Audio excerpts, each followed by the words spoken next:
नमस्ते। राष्ट्रभाषाल ஏகாங்கி நாடகம் ட்ராமா அதில் பஹு கி விதா. பஹு விடைபெறுதல், அம்மா வீட்டுக்கு போகிறதுக்கான ஒரு கதை. இதில் வரதட்சணை பற்றி சொல்லியிருக்கிறாங்க. ஏகாங்கிகா சாராம்ஸ், நாடகத்தினுடைய சாராம்சம் சுருக்கம். பஹு கி விதா एक सामाजिक एकांगी है। विनोद रस्तोगी इसका लेखक है। उन्होंने इस एकांगी में यह कहा है कि बेटी और बहू में कोई अंतर नहीं है। समाज में प्रचलित दहेज प्रथा की कठोरता पर उन्होंने हमारा ध्यान आकर्षित किया है। பஹு கி விதா இது ஒரு சமுதாய நாடகம், ஒரு சொசைட்டியோட ஒரு நாடகம். வினோத் ரஸ்தோகி அப்படின்றவர் தான் இதை எழுதியிருக்கிறாரு.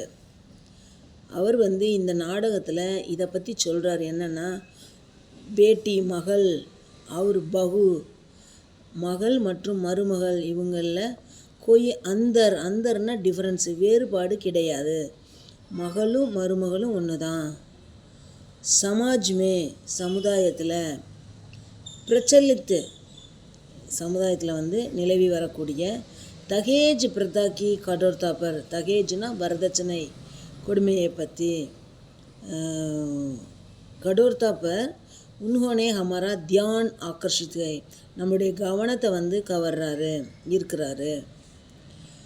प्रमोद अपनी बहन कमला को पहले सावन पर अपने घर ले जाने आता है, लेकिन कमला के ससुर जीवनलाल भेजने की इनकार करते हैं।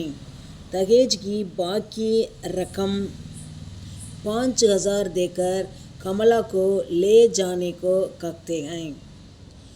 பிரமோத் தன்னுடைய சகோதரி கமலா ஃபஸ்ட்டு, பெகலேனா ஃபஸ்ட்டு, சாவன்னா அதில் ஒரு திருவிழா மாதிரி சொல்கிறாங்க, ஒரு விழா மாதிரி சொல்கிறாங்க, அம்மா வீட்டுக்கு கூப்பிட்டு போகிறது. இப்போ நம்ம தமிழ் கலாச்சாரப்படி ஆடிக்கு கூப்பிடுறாங்க, தீபாவளி கூப்பிடுறாங்க, தலை ஆடி, தலை தீபாவளி, தலை பொங்கல் அப்படி சொல்லுவோம் நம்மள. அதில் ஹிந்திக்காரவங்க சாவன் சொல்லி ஒரு திருவிழா வச்சுருக்காங்க. ஃபஸ்ட்டு சாவனுக்கு அப்போ அவங்க வீட்டுக்கு கூட்டிகிட்டு போகிறாங்க மகளை. அதுக்கு தன்னோட வீட்டுக்கு கூட்டிகிட்டு போகிறதுக்காக அவங்க அண்ணன் பிரமோத் வராரு. லேக்கின் ஆனால் कमला के ससुर जीवनलाल भेजने की इनकार करते हैं। கமலாவோட மாமனார், சசுர்னா மாமனார், ஜீவன்லால் பேஜ்னேக்கு அனுப்புறதுக்காக இன்கார், மறுத்துறார், ரெஃப்யூஸ் பண்ணுறாரு.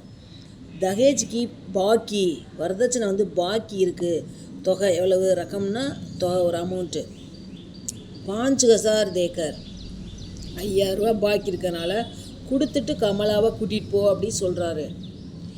प्रमोद खिटखिटाता है, फिर भी जीवनलाल राजी नहीं होते। आखिर प्रमोद कहता है कि मकान बेचकर 5,000 देकर कमला को ले जाता हूँ। इतने में कमला की सास राजेश्वरी आती है।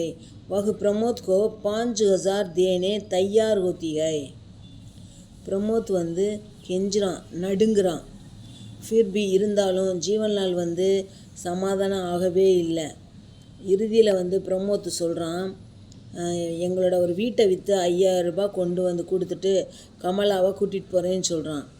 அதுக்குள்ளேயுமே கமலாவுடைய சாஸ்னா மாமியார் ராஜேஸ்வரி வராங்க.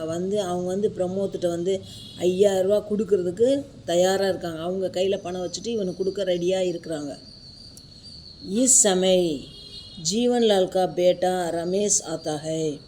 वह अपनी बहन गौरी को पहले सावन पर ले आने गया था, लेकिन उसके साथ गौरी नहीं आई। दहेज की बाकी के कारण उसकी विदा नहीं हुई।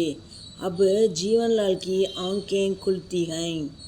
उनको मालूम होता है कि बेटी और बहू में भेद नहीं है। वे कमला को प्रमोद के साथ बेचते हैं।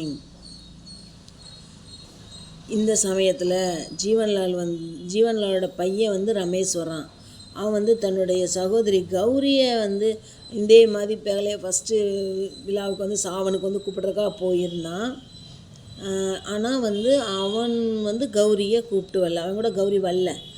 அங்கேயும் வந்து வரதட்சணை பாக்கி இருக்கிறதுனால அவளுக்கும் வந்து செண்டை கொடுக்கல. அவன் போயிட்டு வாப்பான்னு சொல்லி அவங்க மாமனாரை மாமியாக அனுப்பிச்சி விடலை. அப்போ தான் வந்து ஜீவன்லாலோட கண்கள் திறந்தது. இந்த இடத்துல ஆங்கேங்குலினா கண் வந்து மணக்கன்னு அர்த்தம். மனசில் வந்து அவர் வந்து மருமகளுக்காக இறக்கப்பட்டு போயிட்டு வாங்க அவங்க வீட்டுக்குன்னு சொல்லி அனுப்பிவிடலை. ஆனால் இந்த நேரத்தில் வந்து அவரோட கண்கள் திறந்தது அப்படின்னா மணக்கண் திறந்தது. அவருக்கு தெரிய வருது என்னென்னா மகளும் மருமகளுக்கும் எந்த வேறுபாடு கிடையாது. பேத்துனா பேதம், டிஃப்ரென்ஸு, எந்த டிஃப்ரென்ஸ் கிடையாது, 2 பேரும் ஒன்று தான். கமலாக்கோ பிரமோத் கே சாத் பேச்சேன். அவர் வந்து கமலா வந்து பிரமோத்தோடு அனுப்பி வைக்கிறாரு. தன்யவாத்.